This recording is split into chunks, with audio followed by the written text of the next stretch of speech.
Assalamualaikum warahmatullahi wabarakatuh. Perkenalkan, nama saya Irwanto.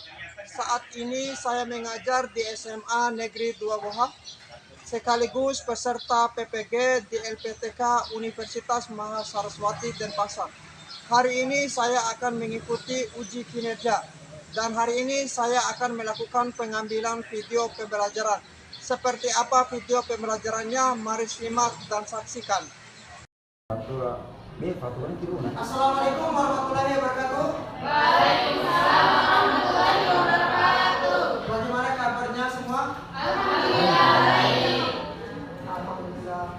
Sebelum kita memulai belajar mengajar kita pada hari ini, pertama-tama kita memanjatkan puja dan puji syukur kepada Tuhan Yang Maha Esa, di mana pada siang hari ini kita masih diberikan oleh Allah berbagai macam kenikmatan ya, terutama nikmat umur, kesehatan dan kesempatan, sehingga alhamdulillah kita bisa bertemu dan berkumpul pada hari ini untuk menuntut ilmu ya.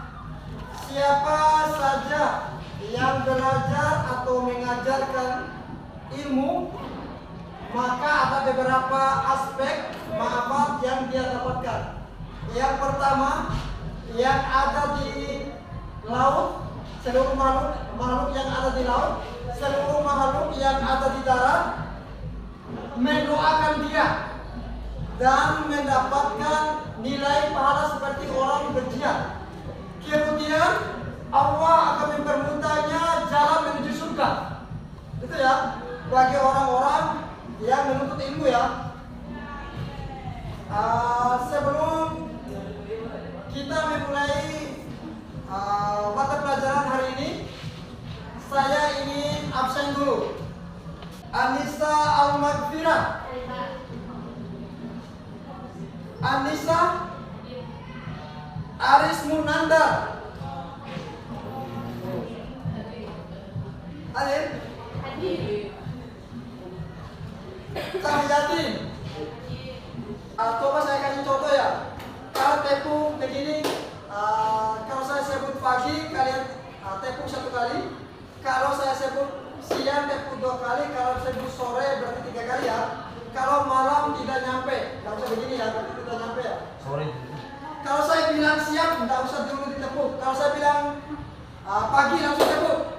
Siap, pagi, siang, sore, malam. Bagus ya. Materi hari ini merupakan materi kelas 3 dan terakhir materi kelas 3. Itu ya, di semester 2. Tapi sebelum kita membahas materi, izinkan saya dulu memperkenalkan diri saya. Nama saya Irwanto. NIM saya 231869006 0202 nomor UKJ 2016 9839 0907. Saya jurusan sejarah.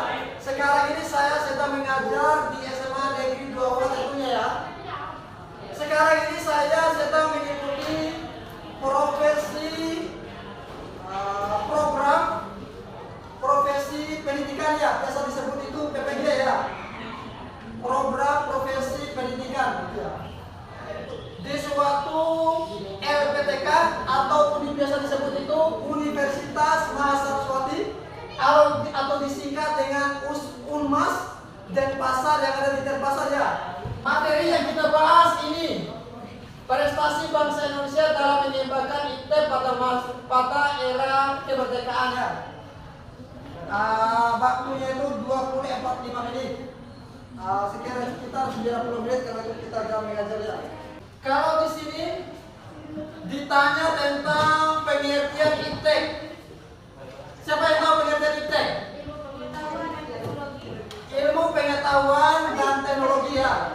Kemudian apa sih dampak positifnya dari perkembangan ITB ini? Yang pertama, memberikan berbagai kemudahan. Seperti kita mencari informasi bisa kita butuh hari ini kita dapatkan juga hari ini ya informasinya untuk mendapatkan informasi atau mendapatkan informasi ya. Kemudian mempercepat dan mempermudah proses informasi dan distribusi dalam ekonomi. Contoh, kita mau butuh barang, kita langsung belanja dengan online ya. Kita bisa pakai Shopee, pakai Lazada ya. Itu karena majunya ilmu pengetahuan dan teknologi ya. Kita meningkatkan di bidang produksi itu misalnya dalam pengolahan tanah ya. Kalau dulu kan masih menggunakan cara-cara tradisional.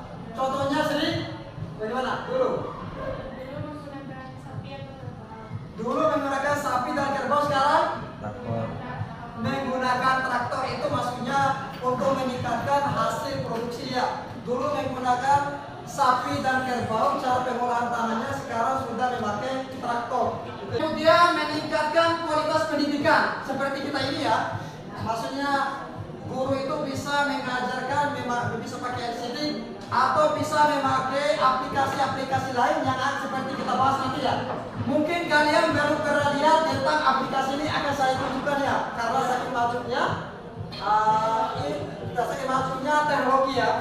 Kalau dampak negatifnya ini bisa kalian lihat di atas ya. Bisa ya, lihat aja ya. Yang pertama, munculnya kejahatan baru khususnya cybercrime. Apa itu cybercrime? Nanti kita akan bahas. Kemudian yang kedua, berkembangnya sifat konsumtif. Apa itu sifat konsumtif? Ini kita akan bahas nanti. Kemudian nomor 3, hilangnya budaya tradisional. Kemudian menemukan kecenderungan sikap antisosial ya. Dan munculnya hoax atau berita bohong. Kita akan bahas satu persatu ya. Itu sifat konsumtif. Apa itu sifat konsumtif? Yaitu seseorang yang suka berbelanja berlebihan, suka menghambur-hamburkan uang yang tidak bermanfaat. Itu ya. Contoh, dia ini beli mainan misalnya ya, padahal tidak bermanfaat. Kemudian dia borong 1 karung misalnya ya, menghambur-hamburkan uang yang tidak ada manfaatnya, mubazir. Kalau kita harus mempunyai prinsip, mempunyai prinsip itu uang jaga-jaga. Misalnya kita sakit atau kebutuhan yang lain ya. Kalau saya kasih soal apa yang dimaksud dengan perilaku konsumtif, kalian langsung bisa menjawab. Apa sih faktor yang menyebabkan hilangnya budaya, terutama masuknya budaya asing ya? Masuknya budaya asing. Ada juga di kampung kita khususnya orang Bima, dia pergi merantau di luar kota itu awalnya pakai jilbab, dia sudah tidak memakai jilbab lagi karena dipengaruhi oleh budaya lain itu ya. Makanya kalian khususnya anak muda ini harus mempertahankan ya, jangan mudah terpengaruh. Apalagi kita orang yang berpendidikan ya, harus tuntut ilmu sedemikian mungkin. Ada ungkapan seperti ini, yang mustahil itu bisa menjadi mungkin, yang mungkin itu bisa menjadi kemungkinan besar, yang kemungkinan besar itu bisa menjadi kenyataannya. Bayangkan itu ya. Tidak ada kata gagal bagi kita. Kata gagal bagi orang yang cepat menyerah. Itu ya, kalian harus semangat.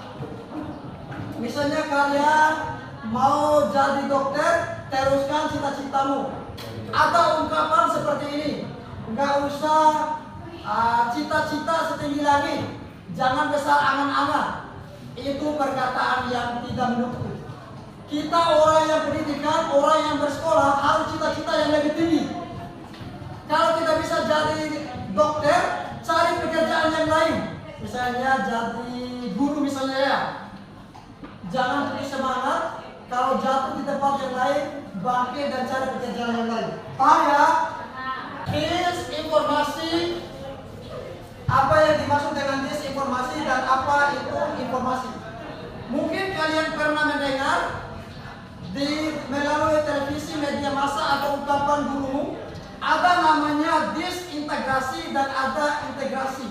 Apa itu disintegrasi? Perpecahan, tidak utuh ya. Orang yang suka bertengkar. Kalau integrasi utuh, sharing, senang berdamai,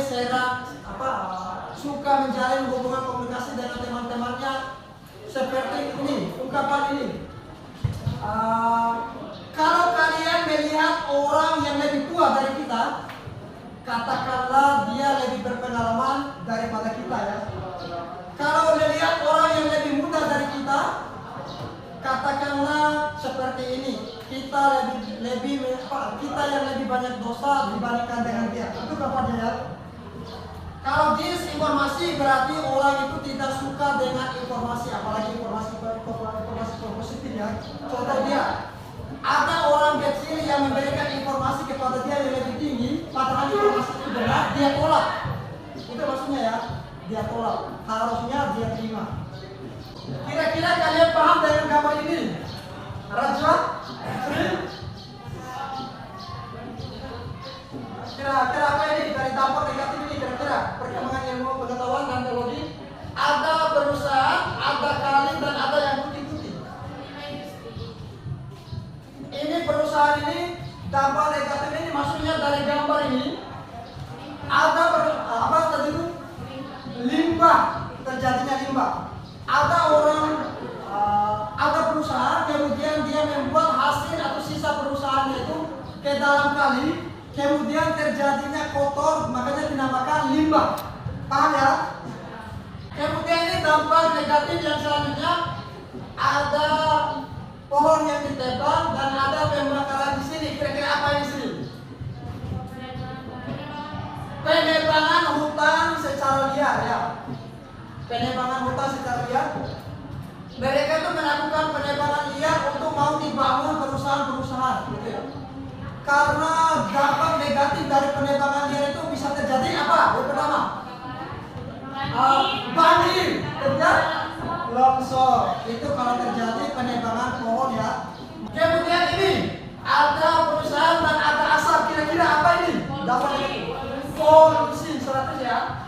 Ini penyebabnya adalah polusi ya. Banyak perusahaan, asap banyak, sehingga orang itu bisa mudah sakit, batuk-batuk dan segala macam sesak napas ya. Itu akibat polusi. Kalau di daerah kita ini masih sejuk ya, nyaman-nyaman saja. Kemarin saya pergi di Surabaya, saya itu tidur di tingkat 2.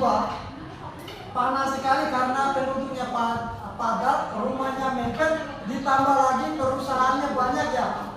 Itu makanya disebabkan perusahaan penduduk padat, bangunan yang tinggi-tinggi, makanya jadinya panas. Lihat di sini apa ini? Tulisannya ini, Sri. Teknologi 4G. Kalau kemarin kita menggunakan 3G, sekarang kita sudah memakai 4G. Ini bisa dinikmati oleh orang Indonesia dan hasil karya orang Indonesia. Namanya ini Profesor Dr. Khairul Anwar. Apa jawab? Kasmir, kira-kira? Bajak sawah. Ini ada kerbau, ada orang, dan ini juga bajak sawah masih tradisional namanya ya. Kalau ini pengolahan sawah itu dulu masih menggunakan dengan cara-cara yang tradisional. Kalau sekarang sudah menggunakan cara-cara yang modern. Kalau di istilah itu revolusi jauh. Bahkan di astronomi ini orang sudah bisa mendarat ke bulan. Bayangkan saking majunya ilmu pengetahuan dan teknologi ya. Kalau ilmu pengetahuan dan teknologi itu sudah mulai muncul pada zaman Hindia Belanda ya. Mereka menunjukkan tentang kendaraan-kendaraan. Mereka itu motor itu bisa dinaiki oleh 2 orang. Mobil itu, motor itu. Mungkin sekarang ada kira-kira motor tadi itu masih ada mungkin ya. Motor zaman Hindia. Kalau dulu ini namanya alat transportasi darat ya. Kalau alat transportasi darat dibagi menjadi 3 ya. Ada transportasi darat, ada transportasi laut, dan ada transportasi udara. Transportasi darat namanya ini kereta api, motor, mobil ya. Tapi kita berbicara tentang ini. Kalau alat transportasi darat dulu kereta api katakanlah seperti ini memakai bahan itu dari batu bara. Sekarang sudah memakai listrik karena majunya ilmu pengetahuan dan teknologi ya. Dia yang pakai listrik sekarang ini ya sudah maju ya, dan dia terus dikembangkan oleh bangsa Indonesia. Revolusi jauh garis engineering teknologi pangan. Apa yang dimaksud dengan revolusi hijau tadi itu? Mengubah cara yang lama ke cara yang baru dalam segi pertanian itu ya. Makanya dinamakan revolusi hijau. Kalau tujuan dia ini ada beberapa aspek. Yang pertama, tujuannya melakukan penelitian terhadap obat-obatan pemberantas hama. Kedua, melakukan penelitian tentang pupuk-pupuk urea. Kemudian memperluas lahan daerah perairan, daerah lahan pertanian. Kemudian memperlancar perairan, seperti got-got itu dibersihkan ya, supaya airnya itu bisa jalan. Kira-kira presiden yang keberapa ini? Kira-kira yang langsung ada sama istrinya kira-kira? Presiden yang keberapa? Soeharto. Presiden yang keberapa kemarin? Kedua. Saya hitung ya. Yang pertama Soekarno, yang kedua Soeharto, yang ketiga B.J. Habibie, yang keempat Kiai Haji Abdurrahman Wahid, yang kelima Megawati, yang keenam Susilo, yang ketujuh Jokowi, yang kedelapan Kalau dikatakan, Pak, saya pengen bertanya apa yang kamu bertanyakan. Pak, kapan sih Soeharto dilantik menjadi presiden? Saya coba tanya kembali sama Sri. Soeharto dilantik menjadi presiden. Saya baca-baca. Kalau Soeharto dilantik menjadi presiden 12 Maret 1967 dan mengundurkan diri. Kapan mengundurkan diri? 21 Mei 1998 dia mengundurkan diri. Berapa lama dia menjabat sebagai presiden di Indonesia ini? Kira-kira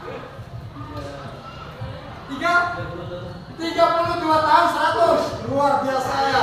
Kelas ini memang unggul ya dibandingkan dengan kelas-kelas yang lain ya. Bangunan ini apa kira-kira? Bangunan ini yang dimaksud dengan ilmu pengetahuan dan teknologi. Hubungannya bangunan ini ya, apa hubungan teknologi dengan bangunan? Apa hubungannya terutama dalam segi arsitektur, itu namanya ya, sangkut pautnya dengan teknologi. Orang mau merancang rumah tinggal memakai laptop dan lihat bagaimana rancang mereka itu sangat luar biasa ya. Beda dengan orang yang tidak berilmu. Makanya kalian menuntut ilmu ya. Kalau menuntut ilmu itu wajib bagi kita.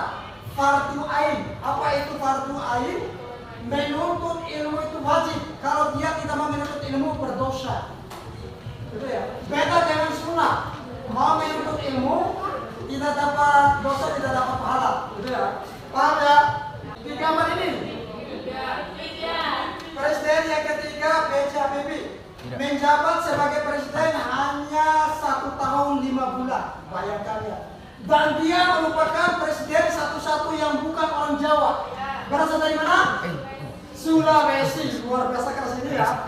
Berasal dari Sulawesi. Saat dia menjadi wakil presiden Soeharto, dia langsung dipanggil ke Indonesia untuk membuat pesawat dan dibantu oleh Presiden Soeharto tentunya ya. Semua anggaran minyak itu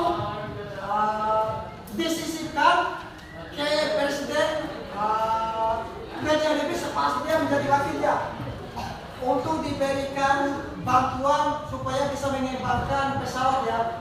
Dia kalau ini lulusan dari mana? Universitas mana? Perguruan tingginya? Dari mana? Jerman salah satunya, berasal dari Jerman. Ini contoh pesawat yang dia buatkan ya. Namanya itu pesawat N250 yang ada di perusahaan Dirgantara yang berada di Bandung. Ada 2 PT yang terkenal di Indonesia.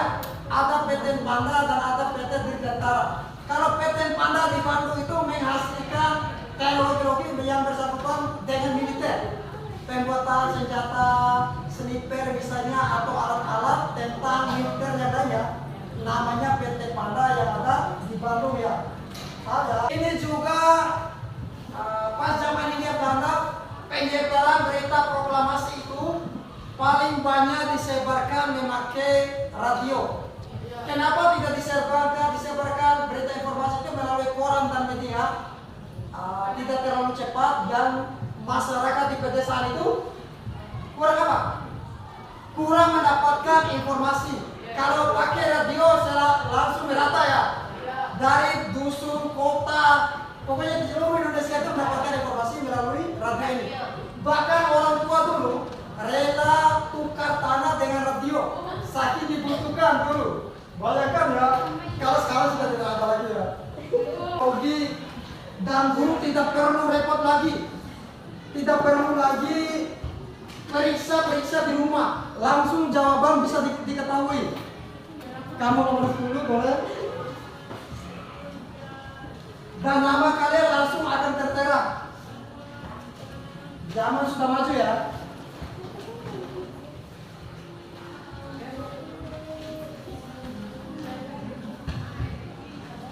Ini ya. Tahu itu. Belakang itu.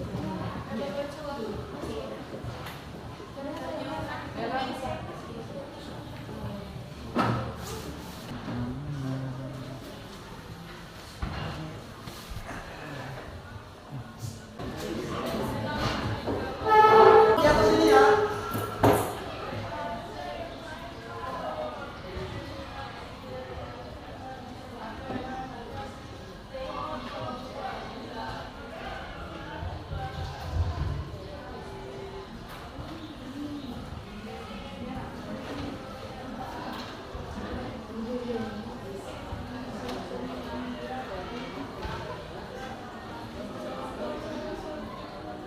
Lihat itu kalian langsung pilih ini. Jangan kasih pilihnya. Misalnya ada A di atasnya ini ya. Ini kan ada A, di sini ada B, ada C, dan ada D ya. Misalnya kalau kalian pengen pilih A, hasil kerja kalian lempar ini tadinya. Kalau kalian pilih A, langsung diangkatkan seperti ini ya. Kasih lihat A di atas ya. Kalau kalian pilih D, di atas D. Kalau pilih C, di atas C ya. Langsung supaya saya bisa tahu mana jawabannya yang benar. Simpan dulu soal yang dari itu, angkat QR-nya. Kalian pilih jawaban opsi yang mana kira-kira. Didukung oleh ilmu teknologi, ilmu pengetahuan dan teknologi. Sekarang bagi kita yang mengajar, khususnya kelas 3 yang memakai soal-soal pilihan ganda, kita tidak perlu periksa lagi di lembar jawaban. Kita langsung pakai teknologi dengan cara yang mudah. Tolong jaga QR-nya, saya beri waktu 20 detik ya, saya akan baca. Lihat Bapak Ibu Guru, tolong diangkat jawaban mana yang benar. Kalau benar begini, Bapak Ibu Guru berarti jawabannya benar. Kita itu langsung bisa mengetahui mana jawaban benar yang salah. Dan langsung juga ada nomornya di situ Bapak Ibu Guru ya, mana dia jawabannya salah. Dan juga kalau Bapak Ibu Guru pengen tahu nama misalnya, paling gampang sekali. Kita tidak perlu repot-repot lagi dan bisa periksa nama siapa ini Bapak Ibu Guru. Ada langsung nomor seperti ini. Bisa dilihat Bapak Ibu Guru. Kalau mau tahu nama juga di sini boleh. Kebetulan saya akan memberikan nama mereka ini, saya hanya memakai nomor QR saja, dan jadi saya bisa tahu mana jawaban benar dan mana jawaban yang salah. Saya coba deteksi ya. Sudah semua ya? Angkat yang belum angkat. Ini kalau merah begini Bapak Ibu Guru, berarti jawabannya salah. Bisa dilihat ya? Kalau merah. Kalau biru begini atau hijau begini, berarti benar ini Bapak Ibu Guru, terutama khususnya peserta PBG ini bisa dibuat dengan pembelajaran yang inovatif. Silakan dicoba Bapak Ibu Guru.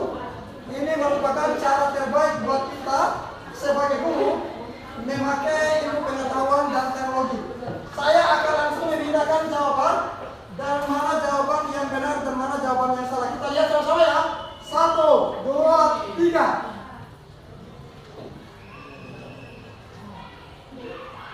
Itu hasilnya. Ini hasilnya Bapak Ibu Guru, langsung bisa kita lihat mana yang salah dan mana yang benar. Ada 5 orang yang salah dan ada 7 orang yang benar.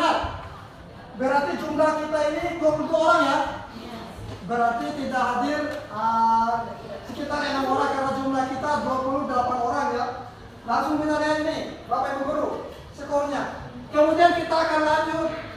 Bisa dilihat skornya, mana jawaban yang salah dan mana yang benar ini. Sudah bisa kalian sebelah ya? Ya. Saya.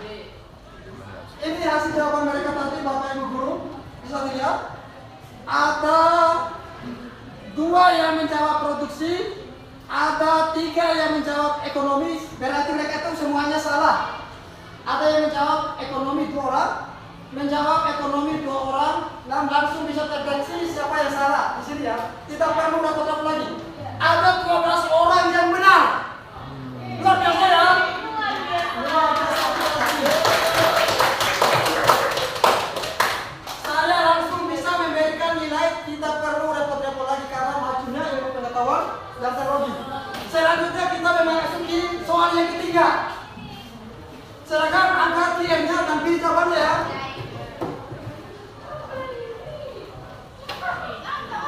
Silakan dipilih. Saya langsung pilih. Waktunya saya kasih durasi itu hanya 20 detik. Apabila 20 detik kalian tidak menjawab, maka kalian akan terlewat dan dianggap salah. Iya. Itu ya. Ya, tapi dulu. Ini sekarang ini saya lagi mendeteksi mana jawaban yang benar, mana jawaban yang salah. Kalau kalian angkat dan turunkan, yang terdeteksi itu jawaban yang angkat pertama. Jangan angkat dulu ya. Kalau sudah pasti jangan jawab, angkat sekaligus ya. Kamu pilih, jangan diri-diri, kita akan terdeteksi. Oh benar ini ya, luar biasa ini ya. Oh benar. Salah, benar. Benar, salah. Benar. Benar semua ya, balik benar ya.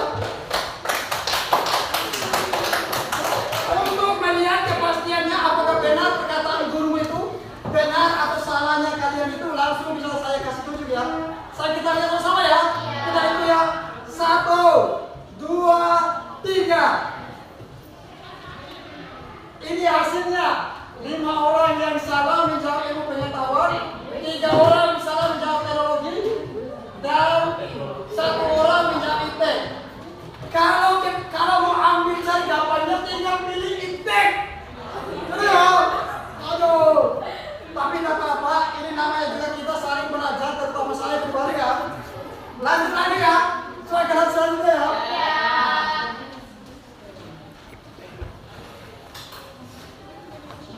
Saya suruh baca dulu kalian. Saya ini tidak menaruh dulu durasinya. Saya beri kesempatan kalian untuk membaca dulu.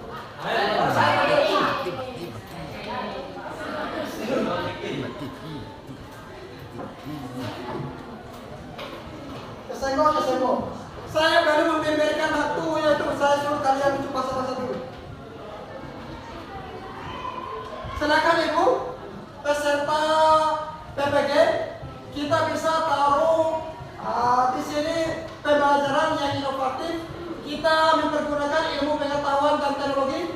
Tidak akan pernah repot-repot lagi Bapak Ibu Guru untuk memeriksa jawaban siswa mana yang benar dan mana yang salah.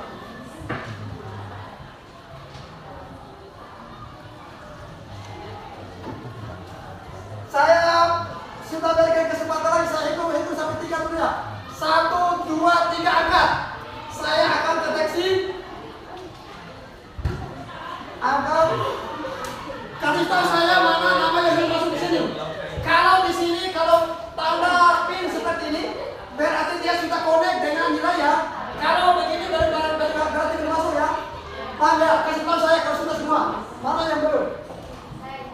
Oh, kamu belum. Saudara, ada 3 orang. 3 orang. P itu 6.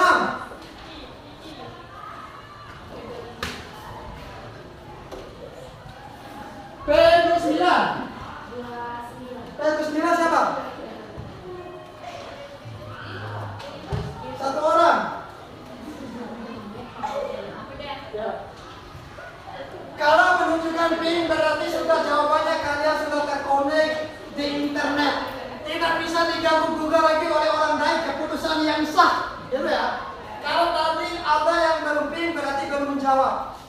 sudah pi, berarti sudah menjawab. Kita akan lihat jawabannya sama-sama ya. 1, 2, 3.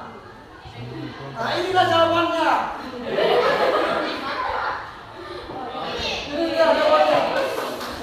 Ada 10 orang yang benar, 5 orang menjawab produsen tapi salah, menjawab distributor tapi salah, menjawab apa namanya pemerintahan tapi salah. Jadi jawabannya benar konsumen. Gitu ya.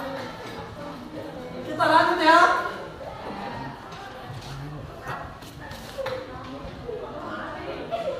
Saya beri dulu untuk membaca, baru saya taruh nilai. Silakan dibaca dulu. Mana jawaban yang benar?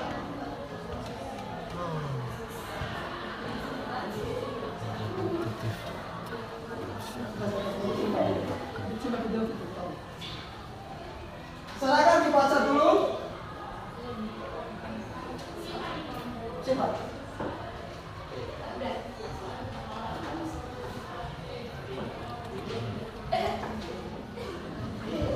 Coba kasih dia QR-nya. Mereka suruh diangkat kertas itu namanya kertas QR.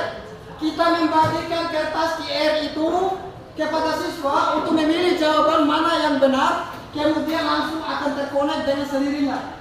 Saya akan mulai memindahkannya, tidak ada waktu lagi untuk berubah jawabannya. Saya pindahkan. Saya akan konek jawabannya. Mana yang bermaksud di sini? Kasih tahu saya.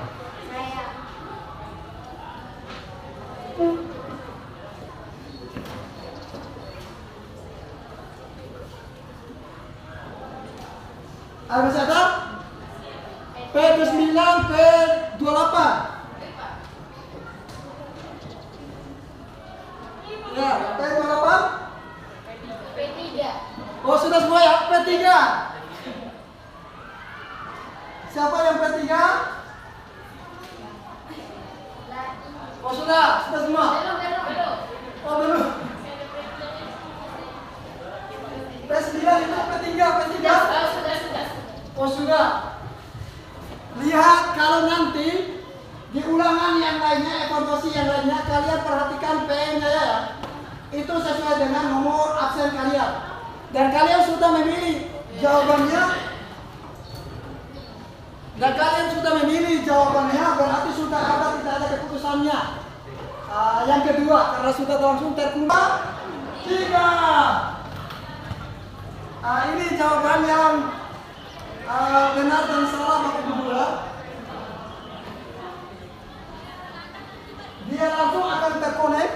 Jawabannya seperti ini Bapak Ibu Guru. Ini adalah jawaban mereka. Berarti sudah dipastikan ada 14 orang yang jawabnya benar ya. 1 orang yang jawab salah. Berarti semuanya benar ya. Hanya 1 orang yang salah berarti ya. Semuanya benar. Ini langsung ada skornya. Poin-poinnya langsung saya tidak perlu memberikan nilai sejenis ini lagi ya. Sudah diatur oleh sistem. Saya kasih nilai segitu ya. Mungkin demikian dulu evaluasi kita malam siang hari ini ya. Kita akan lanjut ke materi yang akan selanjutnya nanti ya. Kita istirahat dulu. Saya menutup pertemuan hari ini. Tapi sebelum saya menutup pertemuan hari ini, saya anjurkan untuk kalian, terutama generasi muda ya. Nanti kelas 10 pada umumnya ya. Kalau pelajar namanya itu development, agen pengembangan. Kembangkan terus ilmu. Itu ya, makanya dinamakan agen development. Kalau sudah masuk di universitas namanya agen perubahan. Nanti kalian bisa membawa perubahan kepada masyarakat,